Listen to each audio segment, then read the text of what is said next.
சரவண சமையல் இது சர்வயோகினி அறுசுவை தருவாள் அவள் அன்னபூரணி ஒவ்வொரு கையிலும் ருசிகள் மாறும் ஒவ்வொரு ருசியிலும் பசியும் மாறும் சமையல் 6 வகை கலை அல்லவா தீர தீர நாம் மருதவ மகரித சரவண சமையல் இது சர்வயோகினி அறுசுவை தருவாள் அவள் அன்னபூரணி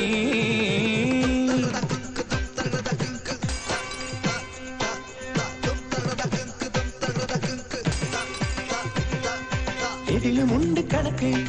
நீ நெருப்பு குறைச்சி வடக்கு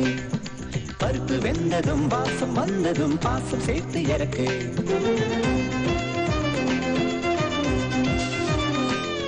அம்மா மசாலாவை மிக்சியில் அரைக்காம அந்த அம்மியில் அரைச்சிட்டோமா முத்தண்ணே கொஞ்சம் தேங்காய் உடைச்சு துருவிட்டு வாங்களேன்